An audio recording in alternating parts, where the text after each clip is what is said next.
I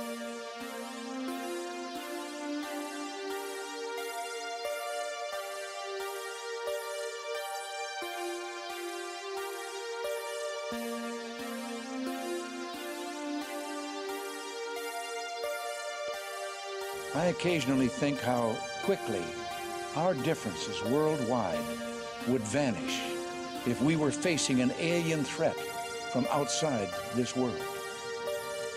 And yet I ask you, is not an alien force already among us?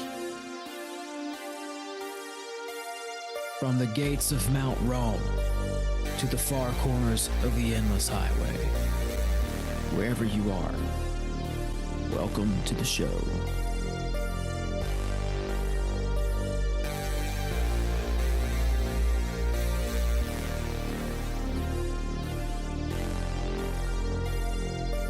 So you believe in some kind of Armageddon? Yeah, most definitely. We in the last times and days right now. The Illuminati's in effect.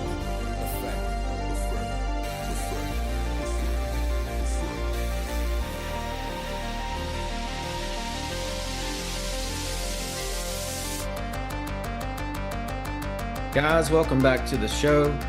If you clicked on this, you already know that I have a good one planned for you, because joining me today is the man that leads the way to the hero's journey. He is the author of The Epic of Esau, and he's the host of Prometheus Lens podcast. Doc Brown, how are you? Hey, Tim, doing great, brother. Thank you for having me back, man. Of course, thanks for being Hey, here. where we're going today, we don't need roads. Love the outfit. I like the spirit. Doc Brown is in the house. I'll tell you what. Embrace it, man. Just embrace it. I will. I did. As soon as you popped on here, I'm like, all right, here we go. I didn't have my costume or my sunglasses handy, but we're gonna go with it. I gotta say, man, your show has been on fire lately. The Daniel Boone episode that you just dropped maybe a week ago is one of my favorites. Incredible. Oh, thanks, man. Yeah, Dr. Judd, I love him to death, and we've become close friends over the years. And that was actually his suggestion. We were just talking on Messenger on Facebook one day, and was talking about my book and different things like that. He's like, "Hey, man, you know Davy Crockett and Daniel Boone both had Bigfoot experiences." I was like, "What?" He's kind of telling me a little bit about it and stuff. And then he's like, "Yeah, man." I was like, "We should definitely do a show then." And he's like, "Well, let's do it. Throw me some dates and times and we'll set it up." So that was all Dr. Judd there. Yeah. I knew about one of those. I think it was Daniel Boone that I didn't know about, which he's a Tennessee guy. You know, I remember driving from Nashville up into, I was going to North Carolina, but I had to take a detour. So I went up into Virginia. So anyway, I was going up kind of near the Shenandoah Valley. I was going up that way, but I was going a big portion of that time I was in that Daniel Boone National Forest. So that's just such a solid episode. I think it shines a lot of light on the topic of Sasquatch and just other things. So even you guys talked about Lewis and Clark. Mm-hmm. And that's a big issue that I want to tap into eventually. I have a guy who's supposed to come on and talk about that, because those guys were up to something. Those guys knew something. I think you had Mayweather Lewis, I think, answered directly to Jefferson. And I think Clark answered directly to George Washington. That's what I've heard, at least. So you have these two explorers who answered directly to two of the most important people in our nation's history. And it's interesting because Washington was a mound guy. He was obsessed with the mounds. And so I have to think that whatever Lewis and Clark were doing out there had something to do with mounds. Maybe. And Jackson was too. Jackson was like one of the first people to start digging into them, at least documented anyway. But Judd had touched on it, what my show is like backlogged, and it's like right now I'm probably sitting on 12 to 15 episodes. So I had that conversation with him probably around January, if I'm thinking right. So it's been a few months since I had the conversation, so it's not fresh on my Mm. mind.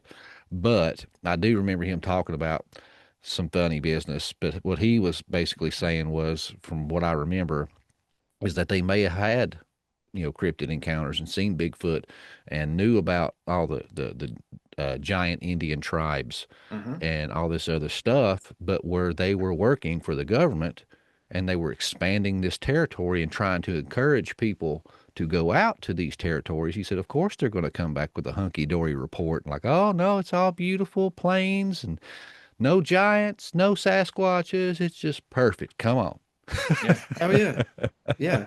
They knew. And like, that's why I highlighted Washington's involvement with this whole thing, specifically when it comes to Lewis and Clark, because Washington, I just did a big thing on him, so a lot of this information is kind of fresh on my mind. But Washington journaled or wrote in his diary that he personally dug up two giants, so he knew about Mm. them for sure.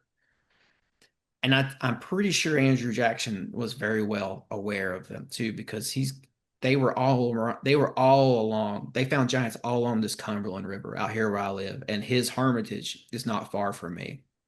Mm-hmm.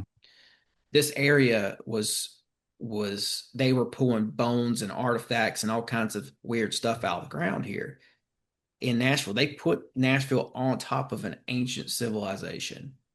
I can just about prove it too. I'm still collecting documents and stuff like that. But Yeah. yeah, I mean, and just the fact that Lewis died, or I think they killed him. I think Oh Dr. yeah, Judd was Judd saying talked that about that too. too. He said he was kind of manic. I think he said he had episodes, where he would go manic and stuff like that. He said, but he said I don't think he was suicidal. He said I think he found something out and was about to tell some people or something, or they were afraid that he was going to tell something he wasn't supposed to. He said and they killed him. Yeah, they said he had a heavy countenance leading up to the days before his death, like he had something on his mind. And Judd was talking about how they delayed that book. They were going to take their diary entries or whatever, their notes, and turn them into a book, and they took 3 years to do that. It seems like it took like an extensive amount of time. Like, what are they waiting for? What are they redacting? I think you even brought that up, but Lewis was on that Natchez Trace, which is like, it's kind of like, you'll like, for boys like us, it's like the Blue Ridge Parkway.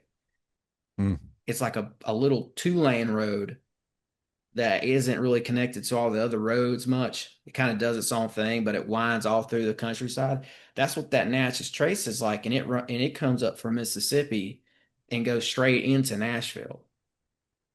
I think it comes right through Nashville and it keeps on going a little bit. But Lewis was on that Natchez Trace, and the night they killed him, he was in Nashville or right outside of the city limits. He was in the Nashville area. And I just think it's interesting that he died here because of all the history that's here to do with mounds, giants, and everything else. Mm. It's, Yep. I'm And starting to Charles, that smell a guy, conspiracy. I can't remember his last name. Charles Michael. I Mhm. had him on the show a couple times, but he's got a channel called Ancient Origins Revealed, I think. His presence is bigger on TikTok than anywhere else. But I had him on talking about the American giants and the Native American tribes that were giants. And man, that dude he comes with receipts on a lot of his stuff. He mentions like 4 or 5 books, and a couple of them are books that the U.S. government uses to this day in court cases regarding Native American peoples and settling things like that. And all those books talk about giants and Mhm. this Native American tribe. And he kind of focused in on this one that was kind of in our area. He said it was close to the Mississippi. Was uh, the Allegheny. Allegheny giants, yes, sir. Yeah, he called them Allegheny, Hmm. but that he means giants. And then he's talked about somewhere up north. There's a river called the Allegheny. Yep. He said, but that's a mistranslation. He said it was the Allegheny Gateway. River. He said it was named after those Indian tribes. It was absolutely, Doc. It's funny you mentioned that. I'm working on something to do with that right now. I've got a whole bunch of stuff with that. I've been calling them Allegheny, but I might be mispronouncing it. So, but basically, it's that tribe. It's that Gawi tribe that you're talking about. I found them in several records. There's an old Mm-hmm. book of Indian records called the Wallam Olam. They're in that. And that's since kind of been discounted in recent times by recent archaeologists. It was accepted as true for hundreds of years, but for some reason recently, in recent days, they've said, oh, that's not accurate. I think it's accurate. But in addition to that Wallam Olam, regardless of what you think about it, I found other records that deal with this tribe of giants. And it's in the Cherokee's own records. The Cherokee, they come from Iroquois stock. So at some point, they came down from the north to the south. And there's a record that they kept when they were up there that they tagged up with the Delaware Indians, because the Delaware Indians were stuck in this ongoing war with giants. Mm-hmm. And the They Delaware had to band together to defeat them. Exactly. The Delaware just couldn't seem to kill them all, so they had to band together, like you're saying, with the Cherokee, and so they kept a record of it. And right where those giants had set up shop is where that Allegheny River is today. And it says in the record it's at the top of the Ohio River and where the Allegheny River meets. That's Pittsburgh. That's Pittsburgh. So I've been digging into that, and if you look at Pittsburgh, it's one of the best, most perfect, most defensible places to put a civilization in the East Coast, because it's a peninsula. It's got a natural moat right there. You're surrounded on each side by mountains for lookout points. If there was an army coming to you, you know about it way ahead of time, and then they'd have to cross over the river. So the giants that were living there. Basically, what I'm saying here is that Pittsburgh was an ancient civilization, just like Nashville. And I can pretty much prove that it was giants who settled it. I'm working on doing that with Nashville too. But yeah, it was those Allegheny giants who settled, had an ancient civilization where Pittsburgh is today. And I found records going back to George Washington. I found records that it was so when the Delaware finally killed these giants and they took over this fort and this fortification and this civilization where Pittsburgh is. Delaware moved in there. I don't know if they stayed, but it stayed in continuous habitation with Native Americans up until George Washington comes around. They sent George Washington in there to clear out the natives so they could put the city in there. Or build, I should rephrase that. They built Pittsburgh on top of whatever city was already there that the natives had, that they took from the giants. Because right down the river, there was a meeting that Washington had with a guy named Tana Cherison. He was a Native American. He was involved heavily with the origins of the French and Indian War. But anyway, he's having a conversation with Washington, and he names Washington the devourer of villages. He gives him that nickname because Washington had come in there to clear out the land. So now was this before his presidential, when he was just a soldier? Oh yeah. Mm-hmm. Yeah, he was still a mercenary fighting for the British at this point. And I'm not going to keep going with this because I wanted you to come on so I could talk to you about your research. But man, that I'm just telling you, that Allegheny giant stuff goes deep. Yeah. I've just like I said, I've had 2 episodes with that guy Charles, and he's kind of like the expert on it. But he definitely blew my mind in the conversations that we had. Yeah, well, and this works out because this is kind of what your book touches on as well. It's like I'm reading it right now. I'll just plug it real quick because I got it right here. Sweet. Epic of Esau. Really good book. Really good book. I'm really enjoying it. And I like the approach you take. I think it's well researched. That's something I picked up on being a researcher myself. And I like the approach you took on the Sasquatch as well, which, just like these giants, I think it's a real creature. I think it's a real phenomenon. Yeah. I think know. it's just a perception type thing, like Dr. Judd talked about. We talked about it in that interview because we was kind of touching on the book a little bit there too. uh, me and Judd both think that what we call the Sasquatch today is like back in the day, what they would just call a feral giant, a race of feral giants. And that's what we see throughout the Bible in the Old Testament and a lot of these old ancient myths and legends that they just, it's just verbiage. What do you call it? But that's what I tried to do. I try to strip all the verbiage away, and I love comparative mythology and digging through and seeing correlations between different cultures and things like that. So as I was doing that, I was just like, move the names and the verbiage out of the way. I'm looking for big, hairy, humanoid people, and I found them everywhere. They're everywhere, and I like what you're saying there, like this idea of a feral giant, because I'm coming around to this idea, right? Like I used to think, okay, that's just L.A. Marzulli's thing. The giants were Nephilim. Okay, it's interesting, it's possible, but I wasn't sold on it.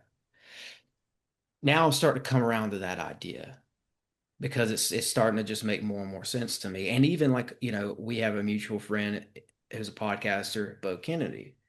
That story that Bo brought out on his podcast, I think more than likely that was God giving us a piece of the puzzle and shining a little bit more light on this Nephilim giant situation. Because, what we got out of that, he had that lady on, she's having encounters, she's talking to this thing, and the word that comes out of that is Eliud. And that's a descendant of the Nephilim. And here she is talking to something that looks like a Sasquatch, saying it's an Eliud. And this woman wasn't a Christian. This woman hadn't read the Bible. This woman hadn't read no ancient Sumerian text. She didn't even know what the hell Eliud was. She actually mispronounced the hell out of it. I think she first said it was a El Dude or El Bood, and he just wrote it down and started reaching out to Gary Wayne. And Gary was like, "No, I've never heard of that." He's like, "But I've heard of a Eliud."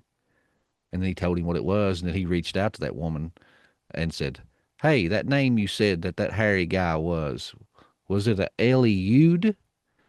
He said immediately she like got excited. Her eyes got big. "Yeah, that's it. That's it. I mispronounced it. Yeah, that's what he said. He was Eliud seeking redemption." He was like, "Oh shit." Yeah, that's a big one. That's a big one. It's I don't know. That story came at the right time. I think it brought clarity to this issue because now you could take stories like that and books like yours and put them together, and we're starting to see a clearer picture here. Because I mean, I lived in Appalachia. I I almost grew up there. I was there enough to say that I grew up there, and you know, there was bizarre activity that would take place when the sun went down, and it wasn't humans out there doing it.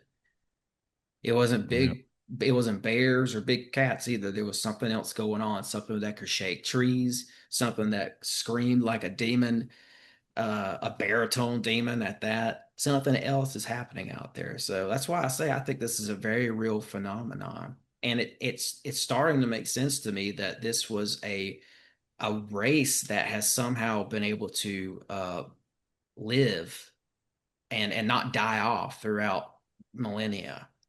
And it's probably because of their size and their endurance, which Well, that too, but and that's the thing as I talk about in the book. I'm a firm believer that things are not, this is the way it is, or no, that is the way it is, no, it's the middle.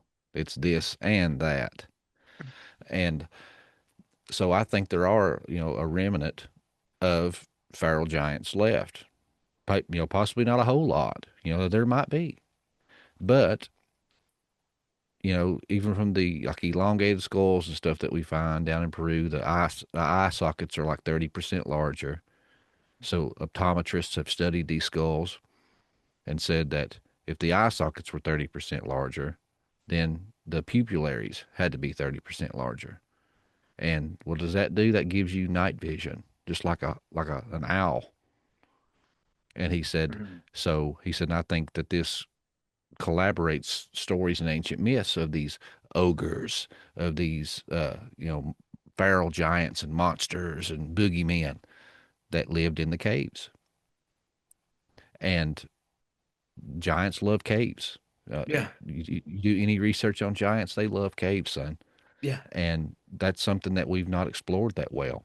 Right. And Right. there's cave systems run throughout the entire world. I talked to Heather Arnold.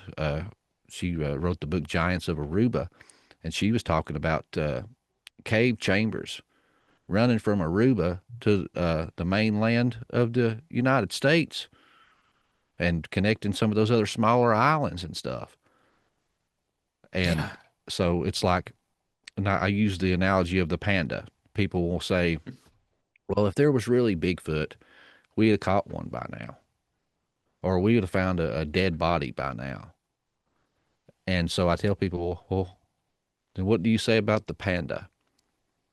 A lot of people don't know this, but the panda wasn't discovered until like the last 100 years. But there's been legends and stories and drawings and depictions of them in Japanese and Chinese lore for thousands and thousands of years. But everybody just laughed at it and said, that's a urban legend, or that's an old wise tale. The Chinese mothers told their children to keep them out of the bamboo forests. They're not real. If they were real, we'd have seen one by now. If they're real, we would have seen a dead body by now. So, and anybody knows a panda is a dumb animal. They're not very intelligent. And they avoided capture and being killed and seen and documented for thousands and thousands of years. It's not been until the last 100 years that they discovered the panda. So if a dumb creature like that can avoid being seen, captured, and all this stuff for all those thousands of years, why is it so far-fetched to think that a humanoid type beast with intelligence now that lives in the cave systems and can traverse through the continent all over the globe, possibly in all these underground tunnels and stuff, avoid being seen, captured, or killed?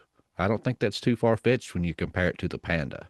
Yeah, it's elusive and intelligent, and two, I mean, I'll just add this because I think this to be true. I think that there were Bigfoot bodies found, and I think it's just like the giants. It's like, well, what do we know now happened to all those giant bones? Well, it got covered up. Yeah. So And even I those giant bones, we don't know if they were covered in hair from head to toe by the bones. good point. They could have very well been feral giants, what we Yeah, would call a Bigfoot or Sasquatch today. yeah, and I mean, and these, I want to go back to the Cherokee for a second too, because as I've been researching them, they've they have an association with caves as well, and I'm starting to see what I think is happening is that the Cherokee moved in these locations where the giants once lived, caves and otherwise, because the I looked at the roots of the word Cherokee, and some of the translations say that they were the people of the caves, or the cave people, or the people who dwelt in caves. So there's that. So the Cherokee has something to do with caves as well. So I think that they moved into some of these layers maybe that the giants were living in. And also the the Cherokee had a city out here in Tennessee called Sitka, which sounds a lot like that Sitka, The Sitico, Sitka Sitka from from the Nevada. yeah. So it's like, well, did those giants live in Tennessee first before they moved out west? And did the Cherokee move in and take over their? But anyway, I don't want to, I Yeah, think, I think that the Native Americans knew about what was going on here with yeah, giants and maybe even Sasquatch because of the legends. yeah. But And then we'll see when I bring this up though, too, people want to try to throw it back in my face and say, well, uh, what about all the woo? You know, you have mind speak, you have infrasound, uh, sometimes orbs and UFOs and stuff like that. You know, if it's a feral race of giants, that doesn't explain the paranormal activity and stuff, and them opening portals, phasing in and out of reality. It's a spiritual thing. And like I said, it's not this, it's not that, it's this and that. Uh, if we take that woman's word and these things are LEU'd, Well, according to the book of Enoch, it says that the Nephilim, that their spirits were not heaven bound or earth bound. So when they died, their spirits were left to wander and torment mankind as demons. So if, you know, people are having these encounters and seeing them phase in and out of reality, kind of like these spiritual type experiences, I mean, that even answers it all. And you don't even have to leave the context of the Jewish people. Yeah, some of them are leftover remnants and physically here. And then the ones I think that people have all these mind speak and infrasound and orbs and all this kind of crazy supernatural stuff associated with it. Yeah, that's still the same thing. It's just the spiritual entity that they're dealing with. Because I take the opinion, if I was a huge hairy feral giant in my former life and I commanded a lot of respect and admiration and fear, I want to, appear in that form. Yeah, yeah, yeah. A familiar form. And then you have Esau coming along and marrying into this Nephilim bloodline.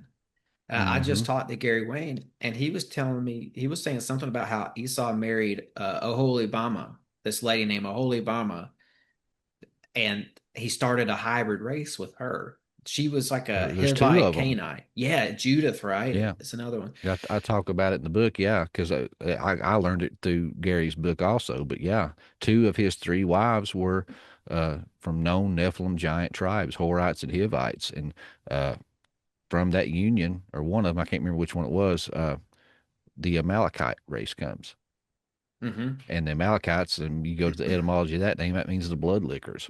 Yeah. And his father-in-law was Seir, and he was a war chieftain from the land of Mount Seir. And when you take that word into the Hebrew etymology, that means hairy. So here you have this hairy, quote unquote, man marrying into hairy Nephilim giant tribes and breeding with them. And, that's going to throw some strange pups, to say the least. Yes, and then they get together, and then here comes Amalek, who burst the Amalekite race. And they were a fierce warrior tribe, man. They were like the berserkers of the Levant. Everybody knew how bad these guys were. That song, Bad to the Bone, that's who they had in mind, man. These guys would come in there and cut your throat and never think twice about it. And there's stories in Ginsberg's Legends of the Jews. These were the first people that God's people encountered in their wilderness wanderings, was these Amalekites. And this is in your 66-book canon. You don't even got to go outside the canon for this. And they tormented them and attacked them and messed with them.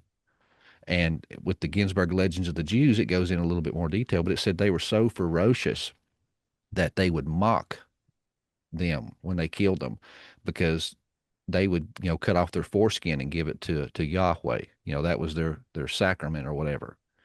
So if they killed a male Hebrew, they would cut off his genitalia and then toss them into the sky and say, give their God what he demands. So they just castrate them in and throw their private parts in the air. Here you go, Yahweh, this is what you want. They were ruthless, man. Yeah, it's like Braveheart. Worse, but worse. Yeah. And I'm thinking too about those Rephaim, because I'm thinking, okay, so yeah, here we have, so we know there were hybrid races. We got, like you're saying, these strange pups. I love that. Esau, he's born hairy. He wasn't just like hairy like I am.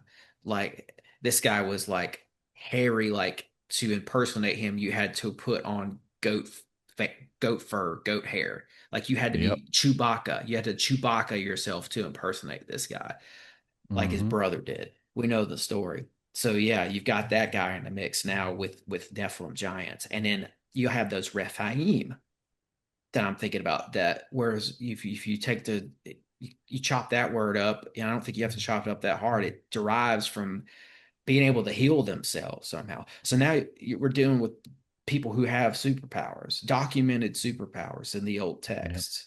Yeah. They were sorcerers, because when you dig through some of these other extra biblical books and texts like I talk about, that's where you find your historical context, folks.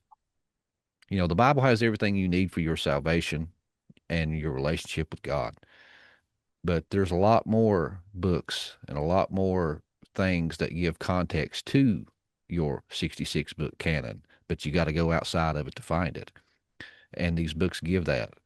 And I'm trying to think, the medieval Rabbi Rashi, in his Targums and his commentary, he talks about these Amalekites were known shape shifters and sorcerers.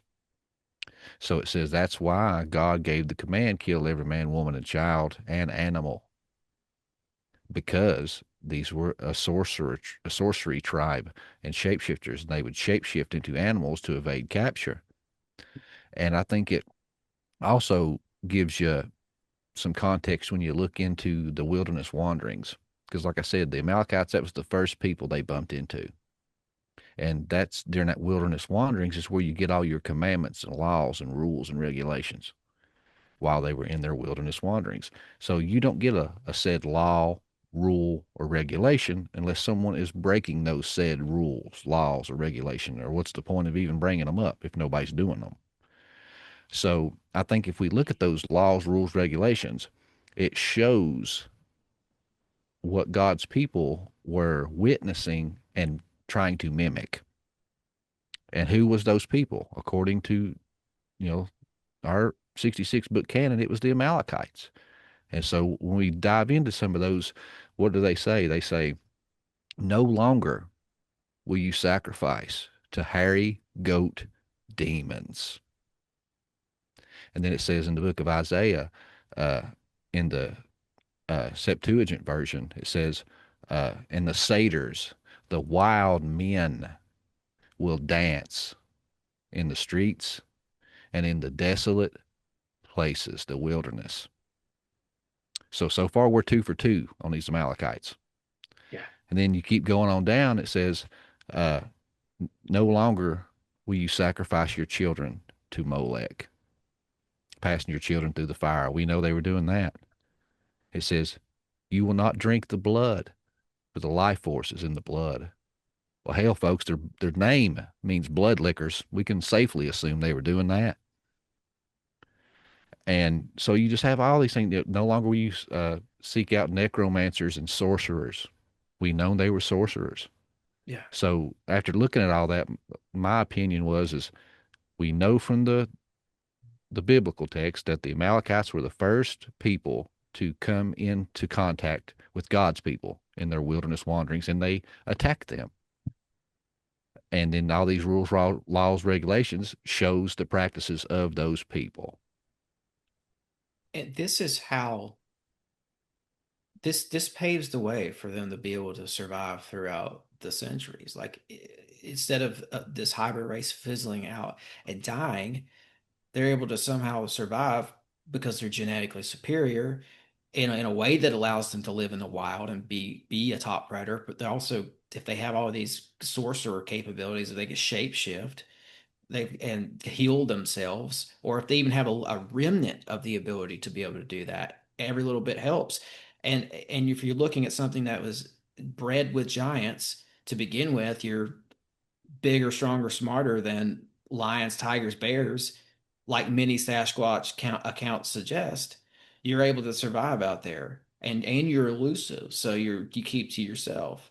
So it all just kind of ties up into a bow. Mm-hmm. Yep, I agree. For me, And, it did. It just made sense. yeah. That's where I'm at with it. That's, I mean, if I change my mind in 6 months, Yeah. I'll tell people, but that's kind of where I'm at with it. Yeah. And here recently, I think you even have that same subset story, but told through different perspectives, if I'm using the right word. Since writing the book, I have read The Dragon Legacy by Nicholas DeVere. Now, Nicholas DeVere is not a Christian, okay? But I'm that guy. I can sift through the dung to get a few gold nuggets, because everybody's got them, I believe. And he talks about the dragon court. And I don't know this, I mean, I talked to Gary. I wanted to reach out to him and ask him if some of his references and stuff that he gets to in his book was pulled from this book, because they are so similar. But this guy says that there was this ancient bloodline, and it was they referred to it as the dragon court, and that they believed that they were the serpent seed, and they were the ones given the divine right to rule. And like when you hear the ancient legends and fables of fairies and vampires and witches and all this kind of stuff, it's talking about family members of this dragon court.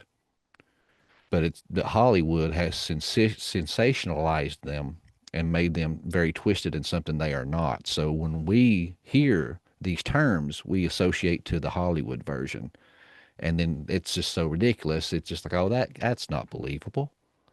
But what he says is the fairies was the elven race, kind of like talked about in the Lord of the Rings, and it was the Celts and the Druids, and that they were sorcerers and stuff because it was in their blood. It wasn't the knowledge. And he argues, you can read all their texts and if they had them and all their spell books and mimic everything they do, you will not get the outcome that they did because you are not of the dragon court blood.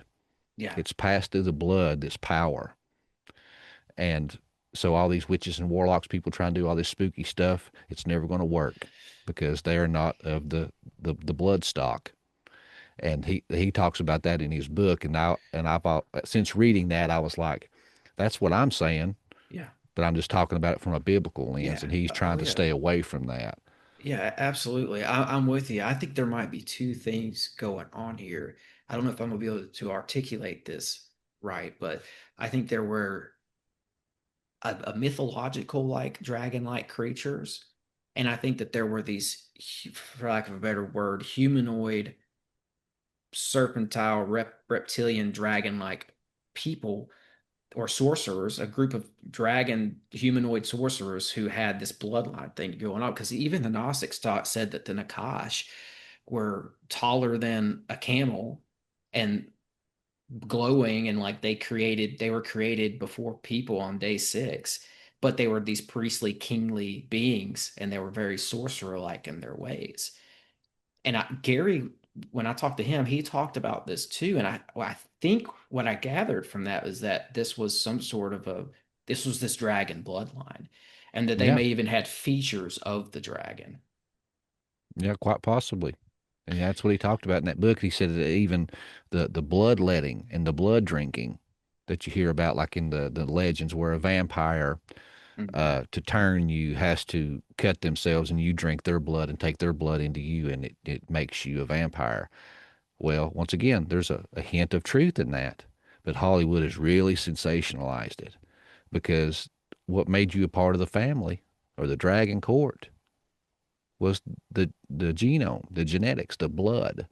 And the Bible keeps telling you, there's power in the blood. We are saved by the blood of Jesus Christ. But then there's an opposite side of that too. That's why, he keeps telling you don't drink the blood, because this dragon court, this serpent seed, these Nephilim giants, whatever verbiage you want to put to it, because that's what they were doing. They were drinking the blood.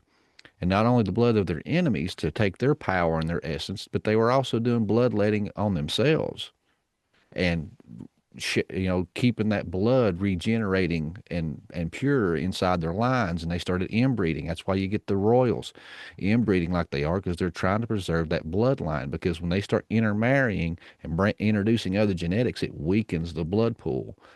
And what DeVere argues now is that the bloodlines have become so diluted that's why the magic and power is gone today. He said because the blood has just been tainted so bad, there's no power in it anymore. He said there's a few maybe that still has some. Mm-hmm. He says, but they have interbred so much and kept it in the family, trying to keep that bloodline and that power pure. Now they're fighting inbred, slow brains and deformities and things like that. So it's kind of like God's will is still coming to pass either way. Yeah. I think you see remnants of that bloodline showing up specifically in the royal family still over there, since they're still stuck on that we've got to have a king and queen thing. I think you still see it over there. And even if you look at what some of those royals have said in recent years, they're saying that their bloodline goes back to Vlad the Impaler, who Yep. I He was of think the Dragon Court. he He was. talks about Yeah. that in the book, and it goes to the Merovingians, to the Fisher Kings up in England. Mhm. It's a very interesting read. If the stuff like that we're just kind of teasing around, and I can't speak for Tim, but I'm probably doing a bad job at it. That's like a really redneck 30,000 foot view of the concepts that he's talking about in that book. Definitely check out that book, The Dragon Legacy by Nicholas DeVere. Well, yeah, I think you did a good job. I mean, that was a good synopsis of it for sure. I see what you're saying, and I want to add to it because I got a question for you with it. I've heard you say, correct me if I'm wrong, but I think I've heard you point out that Samael was Esau's guardian angel. Yeah. Was Samael the one who gave Esau the brand of the serpent? And does that fit into this? Well, see, it doesn't just come right out and say that, but like when you read the text, it says that Jacob had a guardian angel, and his guardian angel was Gabriel. But it said that also Esau had a guardian angel, and his guardian angel was Samael. And that, for those that's not familiar, that is supposedly the divine name of the Nakash before his fall. And Samael was also known as the angel of death, the viper of God. He was basically the assassin, the angel of death for Yahweh. And it goes along with the context and story of Esau too, because he was known as what? The mighty hunter. And just like Nimrod was a mighty hunter, how scholars say, well, that implies he was a hunter of men. So if that holds true, then we have to apply that same terminology to Esau. But when we get into Jasher, it tells that story that Nimrod had built up hatred and jealousy and envy against Esau, the other mighty hunter, all of his days. And just like Beauty and the Beast, Gaston goes out to try to conquer the beast and show the world he is the true mighty man and the mighty hunter, and mount the beast's head above his mantle for all to see. And he goes out with a hunting party and goes after Esau. But Esau sees him coming and hides himself in the wilderness. And it says he jumps out, cuts off Nimrod's head, battles his other two Gibborim giant guardsmen, killed both of them. So he killed three giants single-handedly in combat. So that speaks to his size and his strength and his ability alone. But then that's where he steals the garments, and you have the whole supernatural garments from the Garden of God. But uh, I'm trying to think. I think it was in the Legends of the Jews where it talks about that Samael was the guardian angel of Esau, and that at Esau's birth he had a serpent branding or a serpent mark on him. So they were pointing to him being, you know, a seed of the serpent. Yeah. And it makes sense to me. I mean, like I said, some people get so tore up over this, Tim, and I tell them, I'm not saying thus saith the Lord here, but if we go with the biblical text and what they were trying to paint, and then go with the extra biblical books and the other legends and lore, we can easily say that, you know, this was, in the very least, a theological idea that they were trying to paint for the reader. In the very least. Because when you go into the whole serpent seed doctrine, you know, you have the Genesis 3:15, the falling of Adam and Eve, and you have that cursing, I will put enmity between her seed and thy seed. Well, quit tap dancing and trying to bend your theology and just let the text say what it says. She's going to have a seed and he is going to have a seed. And what does it say? They're going to be at enmity with one another. One would bruise one's head and the other would bruise one's heel. And then we just skip just a few chapters from that same event. And what do we have? We have the birth of Esau. And what happens there? Because in genealogies, you just say, this one begot this one. He begot this many children and was X amount of days before he went to be buried with his loved ones. You know, this one had this one begot that, begot. But when you get to there, it stops and it gives you all kinds of extra details for a reason. And it says, the first one come out red. Well, no, me back up. Verse 24, Genesis 25:24. She's pregnant and she's having lots of pain and discomfort. It says it feels like the children are fighting in her womb and they're just ripping her insides out. So she goes to the Lord in prayer, wants to know what's going on inside of her belly. And it says the archangel, Gabriel, comes, or the angel of the Lord, I'm sorry, comes to her and says, Rebecca, behold, 2 nations, 2 peoples are in your womb, and they battle amongst themselves. There's enmity between the 2 brothers. One will be stronger than the other, but the younger will rule over the older. And that's completely backwards from the Jewish context and culture. The eldest got the birthright, the eldest ruled the family, and the younger served the older. So that was already a huge red flag to the reader. And they just read that story in Genesis 3:15 and the prophecy of the serpent's seed being at enmity with the woman's seed. And then boom, the very next verse we have the birth. The first one come out red, covered in hair from head to toe, like a hairy cloak. Coming out looking like a hairy fertility god, Sasquatch. And his foot has to literally push on Jacob's head, bruising the head, exiting the womb. And then it says Jacob comes out second, but he's still holding and clutching the heel, bruising the heel of Esau. Folks, you're not going to get a clear Polaroid picture of Genesis 3:15 than that right there. And it's just a few chapters away from the event. You cannot tell me. I mean, people want to argue with me all day long. You're in denial, and that's more than a river in Egypt, folks. These people were reading the book of Genesis and just read that prophecy of the serpent seed and the woman seed. And then boom, here's this. You cannot tell me that's the very first thing that popped in their mind when they read it. Yeah.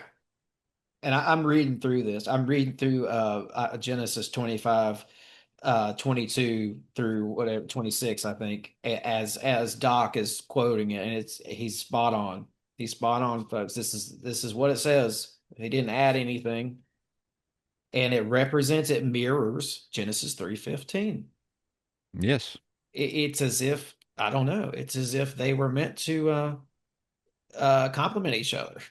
That's what they were pointing to. Yeah. And I think that's why when we look at the book of Jasher and the Ginsburg legends of the Jews and all these other writings from these ancient people, that's why they said Samael was his guardian angel.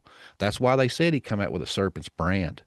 That's why they said when he threatened to kill his brother that he would not kill him with sword nor bow, but he would bite his neck and drain him of his blood until he was dead. That's why these people were saying these things. Mm-hmm. Because that was their understanding of the event. Mm-hmm. That Esau was a serpent seed, and the description of his birth matched 3:15 to the T. Like I said, we can argue all day long if it was physically real or historically true or not, but we cannot deny that this was the belief of the people of that time, and it's reinforced in their writings. You know, they say that these angels, these guardian angels, are present during the childbirth. Do you think that Samael was maybe present for that childbirth and orchestrating or making sure which one came out?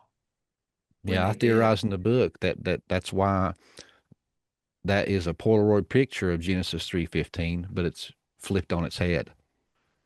Because we know that Jacob was the chosen seed.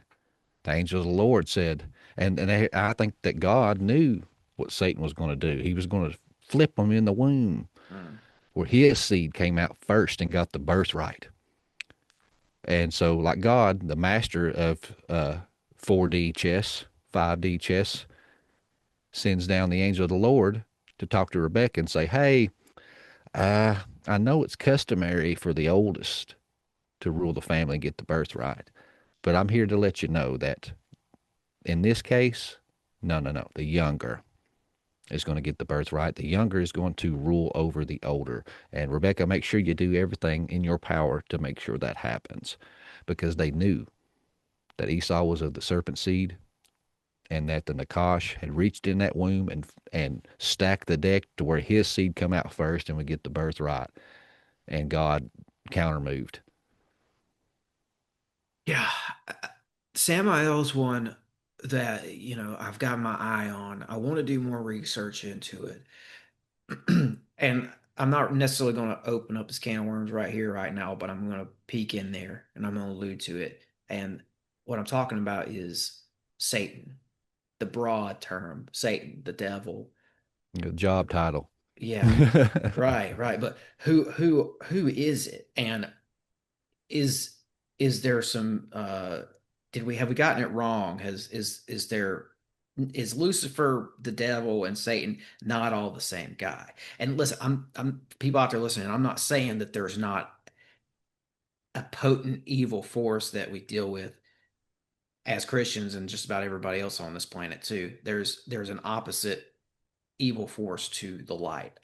There that exists. I'm saying have we given it the wrong name or wrong set of names perhaps? And does Samael fit into that? Because you've got Samael, you've got Azazel, you've got Enlil, you've got all these other names that they might very well be Satan's. And I'll add to it with this, Elvis Levi or Elvis Levy, when he creates that Baphomet figure, he adds an androgynous element to that because it's both male and it's both female. And judging by the Hebrew characters that he adorned his Baphomet with, he was saying and signaling that this devil character here is half Samael and half Lilith. So was Samael the top guy, the top bad boy, the Satan to him? I don't know. What do you think about all that? Yeah, it's a possibility, and the the Hasatan, it's a job title, because the Ha is the in Hebrew, and Satan is adversary, so the adversary. So that's not a proper name. You wouldn't call me the Justin, but if I am a podcaster, you would say Justin the podcaster. That makes more sense. So it's kind of like a job title. So anybody that, or any spiritual entity, or something like that, that is opposing to God's will and plan, is an adversary, is a Hasatan. So if you were in the ancient Jewish context here, if you were a prophet and you were standing out on the street trying to give, prophecy to people of a certain town, to, like Nineveh, turn away before, you're stoned to death by stones of fire.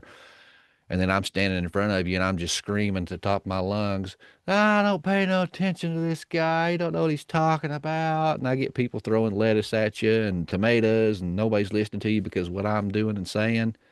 I've become a Hasatan, because I am now an adversary and standing in the way and trying to oppose the will of God. And so it's very possible that there's many divine rebels, angelic beings, that rebelled and try to oppose God's will, and they would be labeled as a Hasatan, an adversary of God.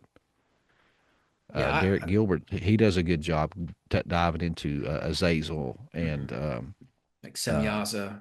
and Semyaza and all that, and how he uh, talks about the they could possibly be the same entity. Yeah. Mm-hmm. And some people even think, I just talked to a guy, the episode just released last week, Doug Elwell. He even theorizes that it's the same entity, kind of like what you were saying now that I think about it with the Baphomet. He said in that episode that it was his belief that those two entities were one. It was just different names or aspects of that entity, like a male and female Mm-hmm. aspect of the deity. Well, we know they were both locked up, according to the Book of Enoch, after the Genesis 6 event and it says Semyaza was locked up by the archangel Michael, and Azazel was locked up by Raphael in the desert. I've always thought it was two, but I'm open minded. I'm open minded. It could be the same, like you're saying. It might be the power source might be one entity, but it's split off into two variations of itself or something. That's the Yeah. thing. Like when we get into these kind of intricacies, even that the androgynous element to this, it goes deep. You have to be strapped in. You have to be prepared to go deep with stuff that you find in scripture and the extra biblical texts. We don't Yeah. have it all figured out yet. The No. guy And behind the thing is, you got to podium keep it doesn't have it. open. Yeah, yeah. You got to keep that mind open. And to me, the more stuff I find out and the more stuff that I quote unquote learn and know, the more I realize what I don't know. You know what I'm saying? I do, yeah. And I think many of these serpent references are connected to actual dragons. So there's a, I mean, so for instance, I'm in Isaiah right now, and I'm coming across all these dragon references. But I think on the flip side of these is allegory to the serpent seed as well. But so anyway, for instance, like I've got a little list here of some of these dragon references. Isaiah 30, verse 6. It talks about the dragon in the desert of Negev. That's in this Mount Seir region, actually. I'll come back to that one. Let me see. This one right here, I think, might tie into the serpent seed. It's Isaiah 14:29. It says, Rejoice not, O Philistine, all of thee, because the rod that smote thee is broken. For out of the serpent's root shall come a basilisk, and his fruit shall be a flying serpent. Most Bibles say there that out of the serpent's root shall come a snake or adder, but I went and looked at the Hebrew, and the original Hebrew is basilisk. So I included that. And basilisk, if you look into that, it's a little bit more mythological than just a snake. It's often depicted throughout the millennia as some sort of a dragon, whether it's a small dragon or a serpentine dragon or a feathered dragon, or it's some sort of a little flying dragon or a big one. And the House of Visconti from Milan, that royal family, in their coat of arms, they feature a basilisk. So I thought that was like what we're talking about today. It's literally House of the Dragon type stuff, serpent seed stuff. Yeah. Well, Bloodlines also, that literally claim lineage to dragons. mm-hmm. Is that the same chapter where it compares Satan in the garden as a tree? Isaiah 14? I'll look and see. Maybe.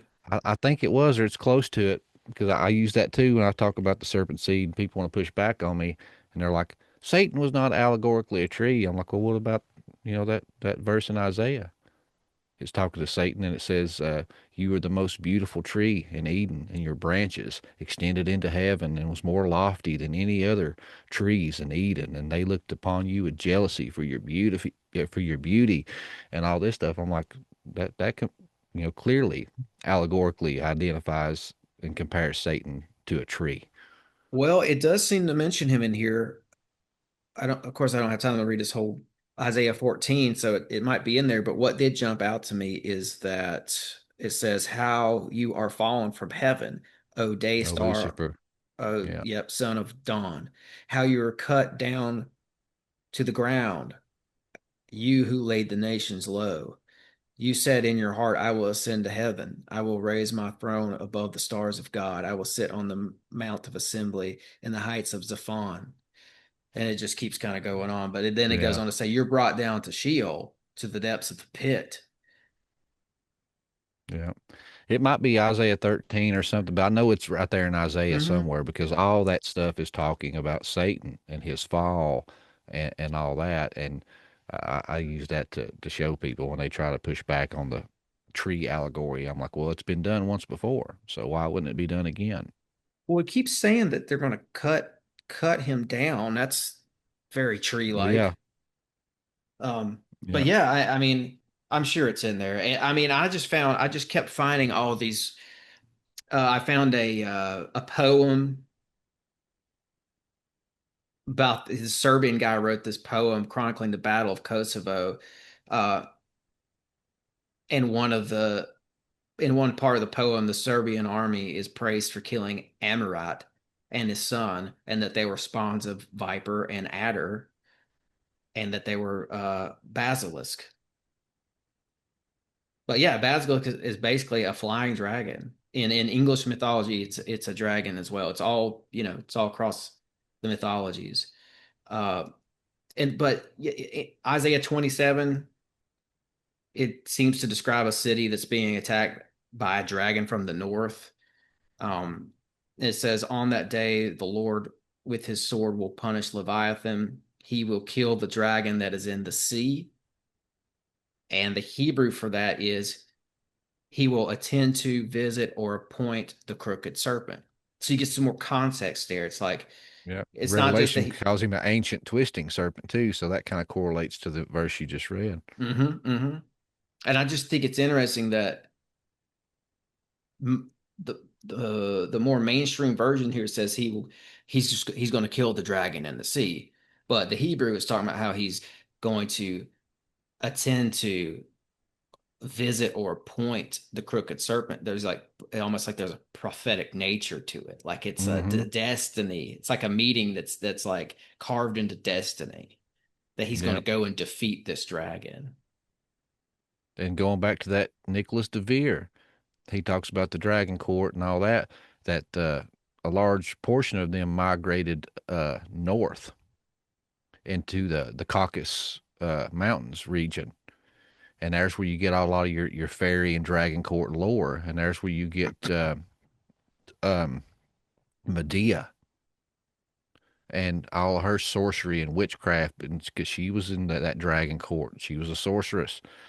And that Black Sea area, you have just the Denisovians and the fair skinned, blonde haired, blue eyed race people, and all their witchcraft and sorcery. They would raid and go south and uh, rape and plunder and pillage these towns, even with their pharmakia, that they would shoot these poison darts at people to where they were like basically paralyzed or petrified. All their senses were about them. They could see, smell, taste, feel everything, but they were like paralyzed for a few hours.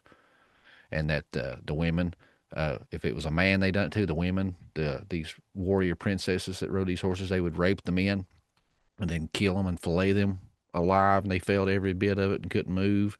And the same thing on the reverse side of the women. And so when you get into the Bible where it keeps talking about Gog and Magog and all the adversaries, are always coming from the north. I think it's calling back to these dragon court serpent seed uh, people that were from the north, the Caucasus Mountain region, and moving south and raiding and expanding territory and migrating. Yeah, the dragon thing just keeps going back further and further. I mean, it's this primordial concept. I mean, even in the sense that I think the dragons were involved in like the cosmic rebellion that took place before humanity. I think Yeah. like Psalms, what is it, Psalm 74 kind of backs that up. But even like that Nakash idea, the Kosh seemed to be around before humans were created, and it had these dragon like cosmology to it, or what am I trying to say? It had features like a dragon. Mm-hmm. So the further back you go, it seems like that this is some sort of a creature or a thing that pre-exists humans for sure. Psalm 72 74 verse 12, I have it right here actually in my notes. "You divided the sea by your might.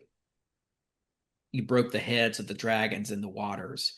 You crushed the heads of Leviathan. Yours is the day and the night. You established the luminaries and the sun." And then Job 41 says, who under the whole heaven can confront this creature talking about the dragon? Look at its back. It's made of rows of shields. It's impenetrable. Its heart is as hard as stone. When it raises itself, the gods are afraid. And it's Mm-hmm. crashing, they are beside themselves. And I always got the mental picture that this dragon comes up out of these primordial waters, and there's like watchers watching it, and the watchers are like beside themselves at the power that they're witnessing. Like this is Mm-hmm. like like king of the little g gods or something. Like even the little Yeah. g gods are like, oh. And then you see later in scripture where God kind of, it's almost like he knows that this is like he has the ability to make this thing his pet or something. Like he's the only Oh one who yeah, that's what I has. was going to say. It was because the book of Job, once Job confronts God and God gets tired of hearing his mouth, he comes down, and that's when he says, where were you when I done this, and where were you when I done that? One of the things he talks about is the Leviathan, and he says, That's it. "Can you uh, grab the Leviathan and snare it by its nose, and pull it around and make it your plaything?" So he's saying, "Can you grab the chaos dragon by his nose and just lead him around and toy with him like a little baby? No, you can't. Sit down. I can, because when I created this universe, what does it say? It says, and the Spirit of God hovered over the waters, the Tehom. That's a cognate word of Tiamat, the Yep. chaos dragon, and the waters even symbolize chaos. So the Spirit of God hovered over the waters and subdued chaos and had creation. And that's another slap in the face to the Sumerian culture.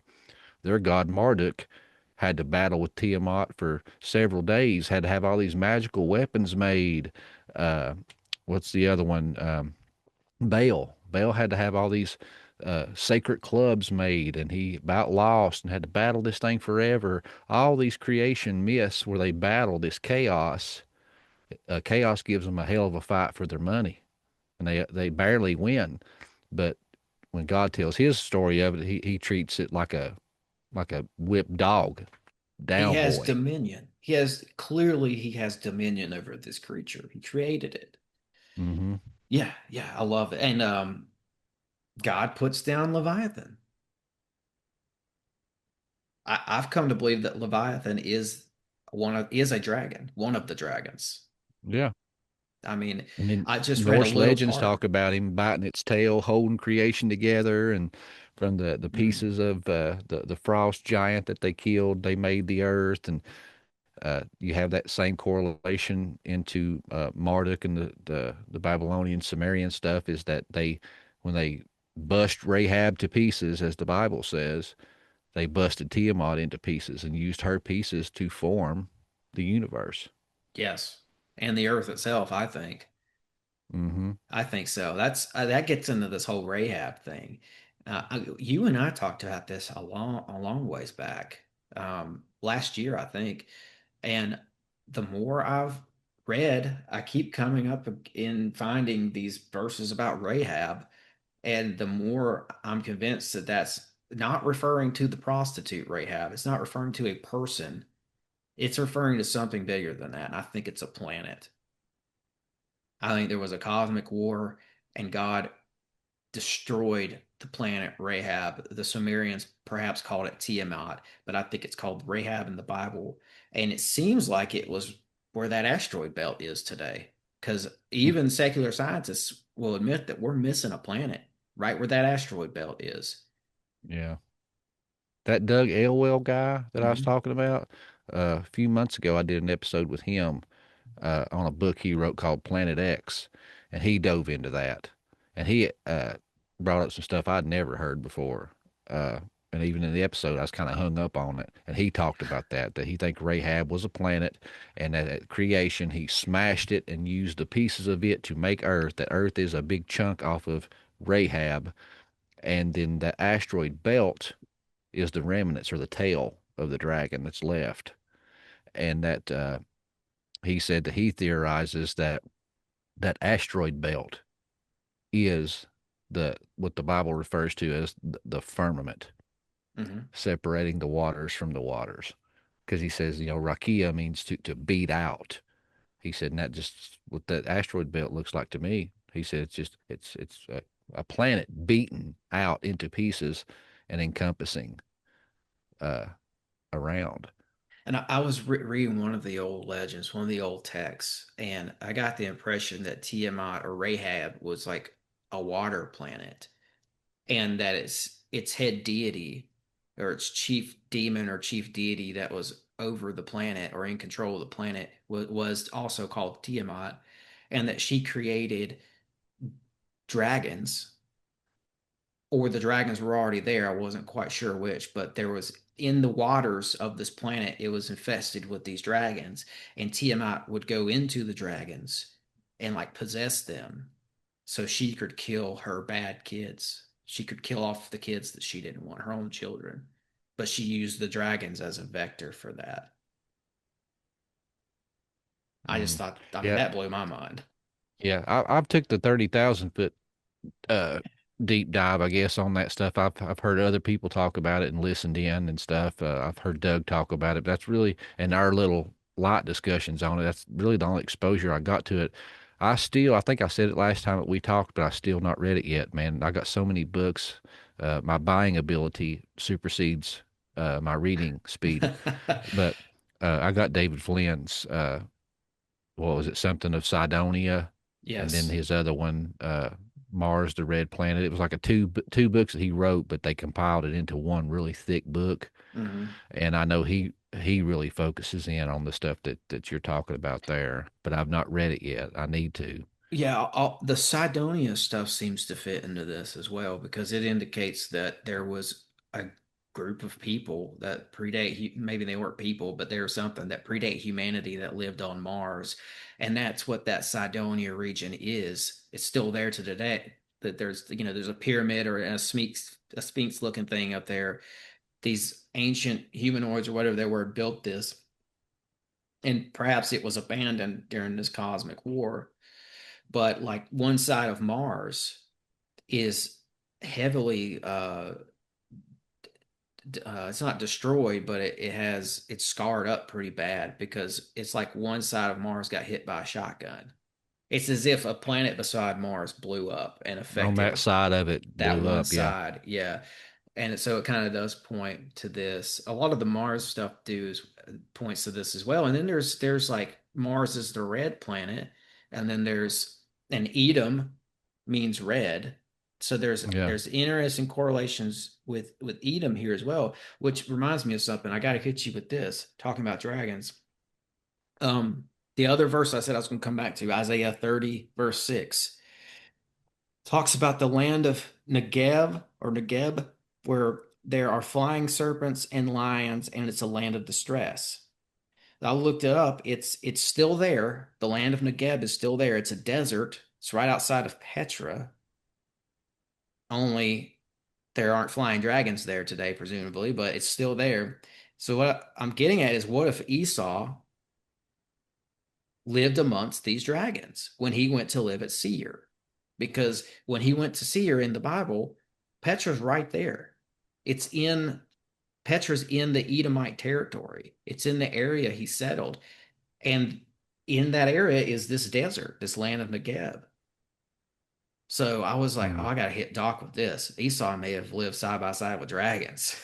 Yeah. It could have been the real version of Game of Thrones, and Yeah, exactly. what's her name? Something Stormborn. Hmm. Oh, yeah. So the Hebrew for Isaiah 30, verse 6 actually says it calls it a fiery flying serpent. Thought that was Yeah. interesting.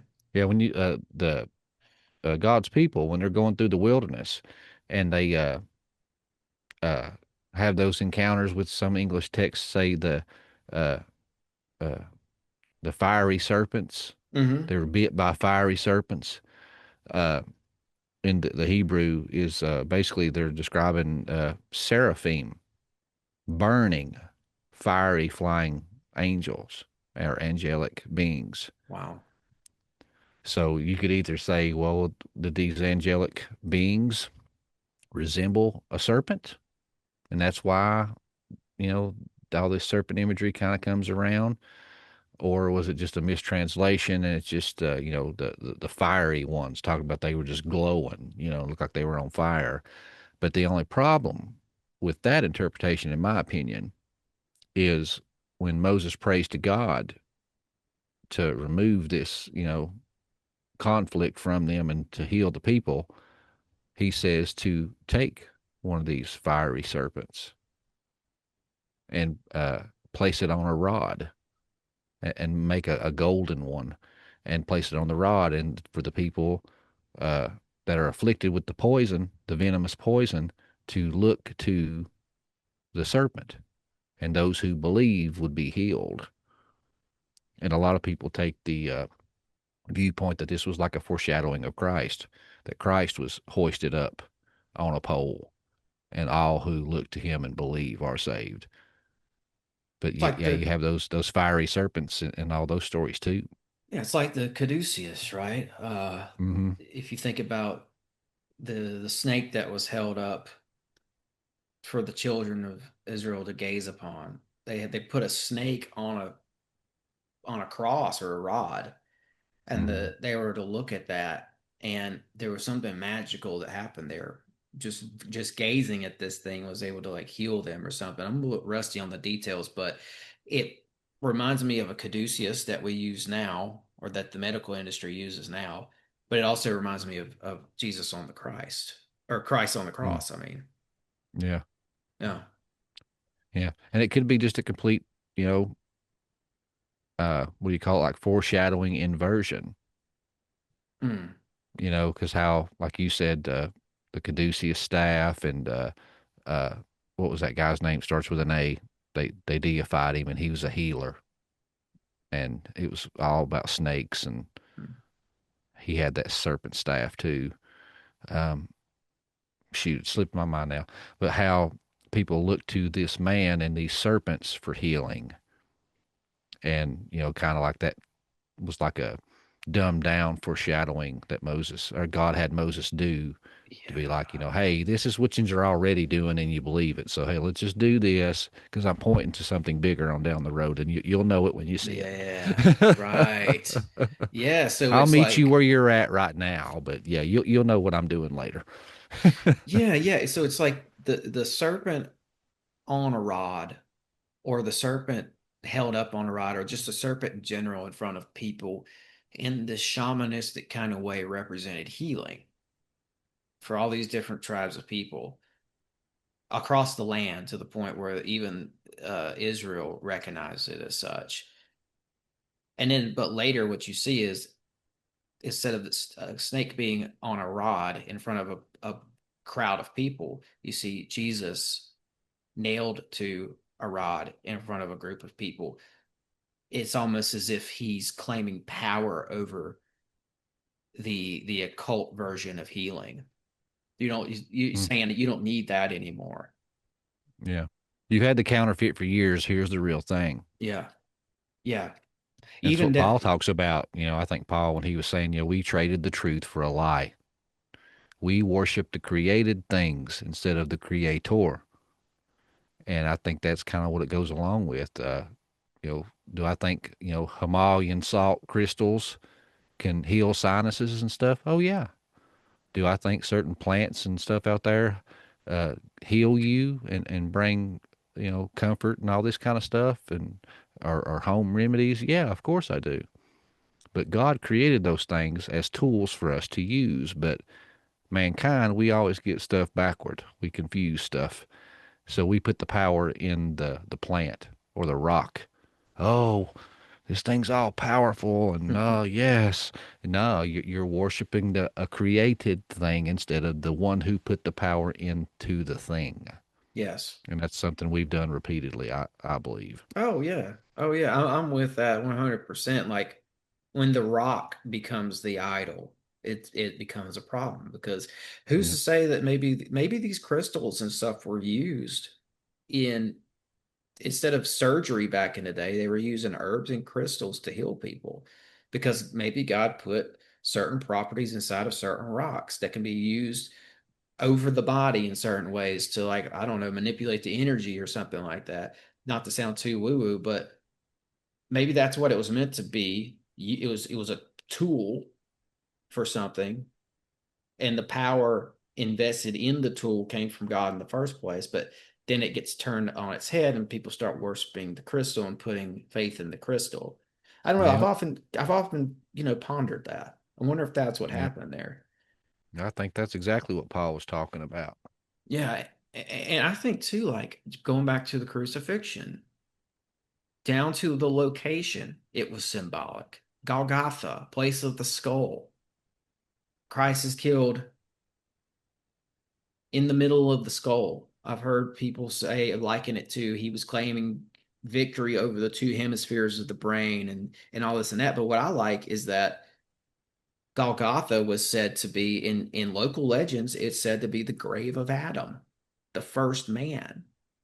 And that when I first read that, it hit me like somebody threw a brick at me or something. Like it just hit me, and I was stunned.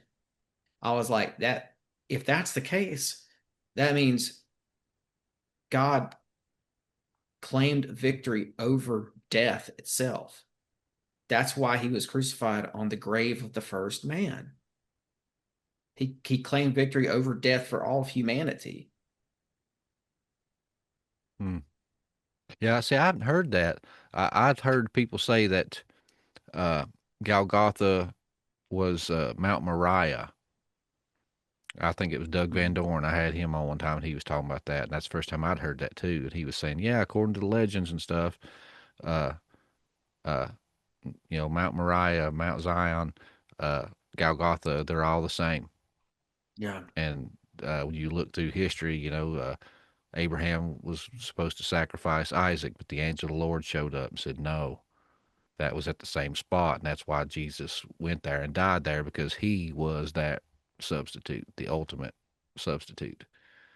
And, which I thought was pretty cool. I'd never heard that, but I've never heard about that being Adam's grave neither, though. That's pretty cool. Yeah, I mean, because you've got, and most of these Because grave sites. Jesus was the second Adam. Yeah, it's another connection. All these grave sites over there in the Middle East are contested, but they go back pretty far as well. So the legend is there for a reason. It's just like dragons. Like there's a legend of a dragon creature for a reason. It's probably because they existed. Same thing for the Bigfoot and Sasquatch and giants and all the rest. The legends, the fairies you mentioned, the legends are still with us because there's truth to the legend. I think there's truth to a lot of these grave sites scattered across the Holy Land. I mean, even Petra, you've got the grave site of, I think it's Aaron out there right before you go into Petra. And I'm obsessed with that location. I mean, in general, I think I mentioned it earlier because I think either giants built Petra or Esau built Petra or both. Or both. Yep. Because if you take my viewpoint, it's both, because they are both. Exactly. Exactly. Right. And we covered this. It's like, who did he marry? He married these Nephilim giant women. So, and in the Bible, he goes to Seir. Like I said, Seir's right there next to Petra. And Petra is just such an interesting place. And I think it gets into, yeah, I've been studying it, and I've found myself surrounded with more clues about the serpent seed doctrine, because I think Petra was a place where it was like a holy shamanic city for these people. And it could have very well been. They worship this god called Kos. It's like the mysterious god of the Edomites. We know that people in Petra worship Kos because there's remnants of that worship there. They found inscriptions and all that. And we know that the Edomites worshiped Kos as well. So I'm saying the Edomites built Petra and they worship Kos there. But Kos is super mysterious. It's I was about to ask, is he a solar deity? There might be some of that there. I haven't seen it though. He's a mountain, the god of the mountain. Oh. He was, and by the way, this wasn't just an addition to their pantheon. This was like their main deity. And I think out there, right whenever where the tomb of Aaron is said to be, because Jeremiah says God's talking about his judgment on the Edomites, and he says there are people who live in the clefts of the rock, and you have to go through a cleft of a rock to get to Petra. Mm-hmm. Right before you enter into that cleft, you have that gravesite of Aaron, and you have what's called the Jinn blocks. These are old ancient columns there, and I've kind of had the thought that maybe those were there because this is the desert, and when you travel through the desert, you're out there with all these jinn, these lower spirits, and I think that maybe Esau commissioned the jinn blocks. You check yourself at the door.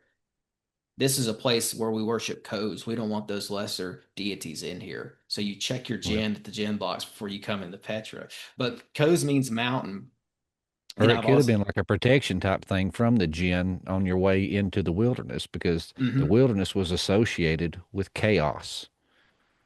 Yeah, yeah. I'll tell you this though. I found connection or possible connections to Kos and Amaru or Martu, because Martu was also said to be a mountain god. Kos is associated with agricultural abundance. Martu slash Amaru was associated, it was the god of the steppes and agriculture and pastoralism. And Petra, if you think about it, Petra is a region a lot like a steppe with sand instead of grass.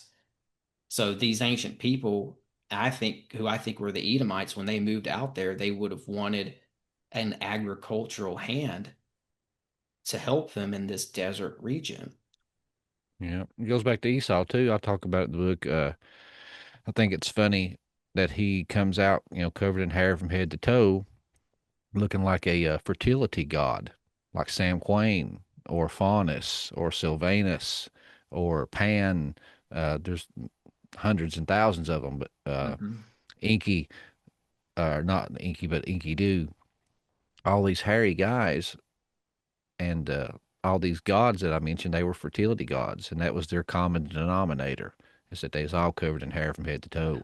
And Rebecca comes from the land of Haran, and I talk about it in the book. I said, when Eleazar, the cupbearer for Abraham, goes to Haran to secure a bride for Isaac, that's when he bumps into Rebecca.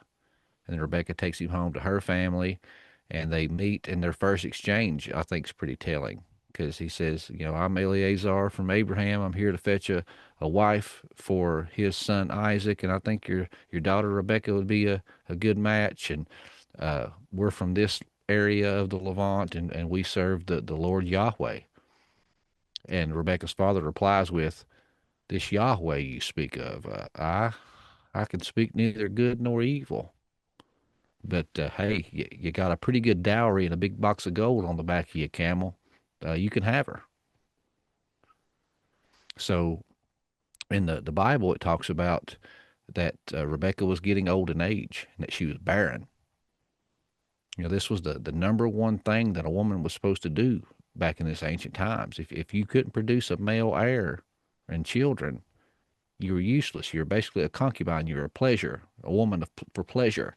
And you'd be pushed to the side, and you'd be replaced by a woman with a fertile womb. And we see this playing out with Abraham and Sarah. Sarah was worried about it. So what'd she do? She tried to get ahead of the game and said, well, I'll give you Hagar. Hagar, have my handmaiden, and you can have your children with her. Just don't cast me to the side. Keep me around. And I think the same thing was happening with Rebecca. She said that she was getting old in age. She was barren. So would it be out of the question for her to pray to a familiar God that she grew up worshiping and sacrificing to, a fertility god like Samhain, who everybody in the land of Haran worshipped? That was a hairy beast of a man, what we would call a Sasquatch, covered in hair from head to toe, fertility god. And I even say in the book, if you don't want to, quote unquote, taint, Rebecca's image, it also says that her handmaiden came with her. And this was a woman that grew up in the same house, worshiping the same gods and had the same culture. Maybe she offered a sacrifice or a prayer on behalf of Rebecca for her womb to be blessed. But either way, I think it's very coincidental, to say the least, that the first one comes out red, covered in hair from head to Mm-hmm. toe, like a Mm-hmm. hairy cloak, looking just like these fertility gods from the land that Rebecca came from. Yes, and I was going to add to that and say I've seen depictions of Martu where he looks kind of hairy. He looks kind of like a wild man. He's got a big old beard, and he just has that pan look from the neck Mm. down. And I saw a depiction of Koz as well, although those depictions are rare because this is such a mysterious god. But Koz had that kind of a pan looking thing going on too, from the Yeah, neck because down. they all were hairy. I mean, why wouldn't they Yeah. worship a god that looked like them? They were feral giants to begin with, covered in hair. Their name, Sierra, describes how hairy they were. And Hmm. then Esau comes into the picture and breeds with them, and he's already Sasquatch, big hairy man that can kill three giants. One of them being Nimrod single-handedly in combat. So he was already a big hairy monster of a dude anyway. And so you can say that it's safe to say, anyway, I think, that there'd be quite a few big hairy progeny come out of that. Yeah. And Yeah. why wouldn't they worship a god that looks like them, Right. covered in And hair, for and that they sure. maybe attribute their genealogy to anyway? I think they attribute their genealogy to it as well, especially with this Koz god, because he was associated with divine kingship and the royal rulers of this higher political structure of the Edomites. So Koz would have been this dragon bloodline that we're talking about, that maybe Esau was stamped with by Samael at birth. But this god Koz is wrapped up in it. So, and I kept finding more and more stuff out about Koz. It was a cult. It operated as a cult in this region for a long time. And when the Edomites got some of them got taken in that Babylonian captivity, and when they were in Babylon, the cult of Koz existed still. It persisted and lasted through that captivity, but they were taking influences from the Babylonians. So they were adding to their occult knowledge. And then at some point you see the cult of Koz show up. You know that weird, it's a mysterious island on the Nile in Egypt. It's called Elephant Island. Yeah, Elephantine. Yes, that one. They found all the Jewish temples and worship there. Yes, that the cult of Koz was there as well. So you've got the Jewish occultism, the Kabbalah, now inducted into the cult of Koz. So you've got Egyptian, Jewish, Babylonian occultism integrated in this cult. It was a fusion, and it's an ancient order who I think stored their knowledge at Petra and in the land of the Edomites. And it would have, I think Petra became their Mecca essentially. And I'm bringing this up because I think Esau is a big part of this somehow. This is his people. He may have set all this up, but Mm. it may And have it been could have their been him Mecca. deified It as could Koz, have. because they do Yes. that a lot. They take their priest kings and their quote unquote god kings, and that they deify them. Hmm. Yeah, And he was the absolutely. progenitor of the entire race. I don't think it would be out of the question for his people, his sons, his lineage to deify him. Yeah, Enoch becomes Metatron. Maybe Esau becomes Koz or merges with him. And Possibly. I mean, that's why I think that like Edom had its own Mecca. And I think it may have actually, this is where it gets crazy because I think Petra was Mecca. There's evidence that suggests that Mecca was actually at Petra first. And Muhammad was born probably in Petra.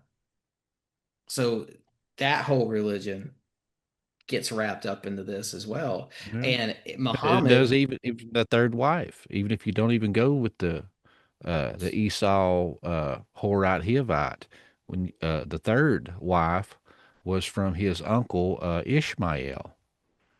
And when you trace to the genealogies and stuff of Ishmael, that's exactly where all your Muslim nations come from, all of your Palestinian nations, all the people, even the Edomites are twisted in there because of the blood.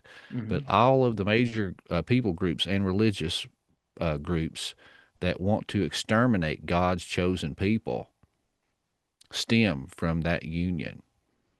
And you see this birthright and seed war playing out on your televisions today. Right now, you have the Palestinians and Israel and all this stuff you see on TV. That's all that is. This is the ancient family feud playing out in modernity. You have a line that thinks that they were the eldest and the birthright and all the titles and perks that go with it were theirs, and they were screwed out of it by their younger brother Israel, and they want it back. And that's all it is. It's the same old story, It same old is. song and dance, just like Yeah. the song. Yeah, I think it's Queen Elizabeth. She tied her bloodline back to Muhammad. She said that publicly. So, and Muhammad goes back to maybe Ishmael or Ishmael is Esau's brother, right? It's his uncle. His uncle. Because Okay. that's the thing. You have the same little meta narratives happening repeatedly over and over and over again. And this is something that I find just fascinating. And I try to point out to people because it changed how I looked at my Bible. I'm not saying that these stories and stuff are not historically true.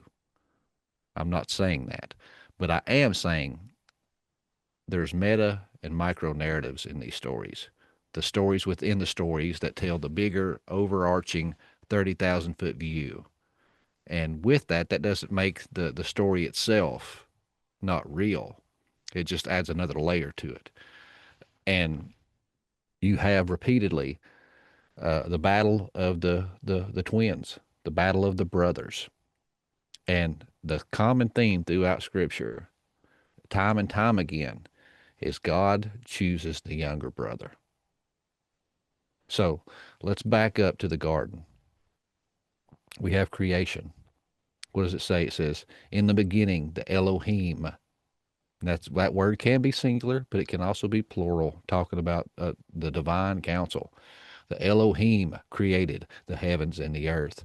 And he says, let us make man in our image. So a lot of people want to say, oh, well, that's the Trinity. The ancient people didn't have a Trinity viewpoint. It says repeatedly in the Torah, their viewpoint was God is one. God is one. So I take the viewpoint that this is the divine council. And I'd mentioned it earlier about the Leviathan, but in the book of Job, when he finally comes at Job and says, where were you when I done this, done that? He says, and where were you when I hung the stars? You know, when the morning stars, the sons of God, the B'nai Ha Elohim, sang for joy at the sight of creation. So that shows you this divine council, this angelic race was created before us, and they witnessed creation. So I think that, in my viewpoint, that solidifies my thought. That's the us. That's the our in that conversation. So if that's the case, this angelic race is our elder brother. We are the younger brother. But God chooses the younger brother. And it's a family feud, man. And all your parables mirror this story. When you go to the parable of the prodigal son, what happens? The youngest wants his birthright now, and he squanders his inheritance. And then he feels bad, comes back home. The father welcomes him back with open arms, put a signet ring of authority and a cloak of authority back on him, throws a huge banquet and party and celebration that his son had returned. What happens? The eldest son is pissed. He said, Father, I've been here the entire time. I've never left you. I've always done what you've asked me to do. I've never disappointed you and sullied our family name. And here my younger brother rolls in the pig excrement, demands all of his inheritance, squanders it away, and then you welcome him back with open arms and throw a huge banquet and party for him. Where the hell's my party? You've never done this for me, and I've never left you. That's the bigger story of us and the angelic race, our elder brothers. Let You me have ask it you. again, Cain and Abel, Esau and Jacob, over and over again. You have this same Yes. narrative. It's telling the same story, guys. What about this? Does this fit in? And I think it does, but I'm just going to try to lay it out here. The angelic race They predate us. They existed before we were created. They were here when we were created. Going back to this cosmic war that we were talking about, where a whole planet was destroyed, where there was members of the angelic race who were being rebellious and went up against God, and there was a war that broke out because of that. After that war, was it that such a big portion of the angelic race had rebelled that God said, I can't trust them or entrust the earth to them. So I have to create this other thing. So Adam was the answer.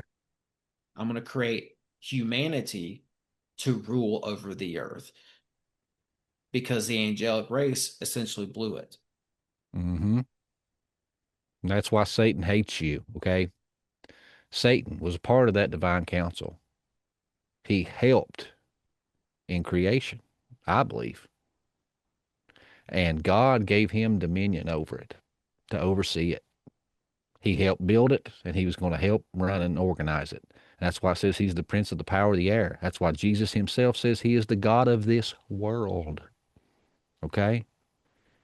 Ezekiel 28, what does it say? It's describing Satan. You were in the Garden of Eden, perfect in all your ways, until iniquity was found in you. Every precious stone was your covering. Sardis, topaz, beryl, onyx, jasper. The Masoretic text lists 9 stones, but the Septuagint lists 12 stones. Gold inlays were all your settings, and they were perfect the day that you were made and created. And it goes on down. It says, and you profaned your sanctuaries, and you were cast from the mountain of God as a profane thing. Okay? So that garment it's describing is the priestly ephod to a T. And then it goes on further. Not only is it painting him in a priestly role, it also even says outright he had a sanctuary and profaned it. So here he was like the high priest of creation and overseeing everything, the top dog. Then all of a sudden God makes this new creation. And he says, you know, the Nakash, you know, this new creation of mine is going to rule over the earth. You know, check him out, show him the ropes, look out after him, you know, da da da da. And of course, what's he do? Hell no. I'm the one that built this company. I'm the one that turned it into a 6-figure company and run it and everything's, you know, this is all my work. I'll be damned if this little snot-nosed newborn baby in the family is going to get everything that I've worked my butt off for. Hell no. Hell no. You know what I'm saying? So that's how that all got started, I think. Yeah. And then when it said he tricked, you know, his younger sibling and tried to get him, you know, cast out and destroyed, but it backfired. Mm-hmm. God chooses the younger brother, the one that screwed up. And he took the position of Satan and bestowed it upon Adam. Now Adam was the first king and priest of all creation. Yeah. And that alone would explain why Satan hates you. And back to this cosmic war, I haven't really hashed this out a whole lot yet, but I'm seeing a pattern here. I'm seeing that a lot of these ancient serpent seed religions, a lot of times they have a stone from outer space, an asteroid that they worship. You have it with Mecca. There's you go to Mecca and there's a black stone inside that little box thing. It's like a little room that they circle around, and they go in that room and there's a black asteroid in there. It's said to be an asteroid if you go way back and look in the text.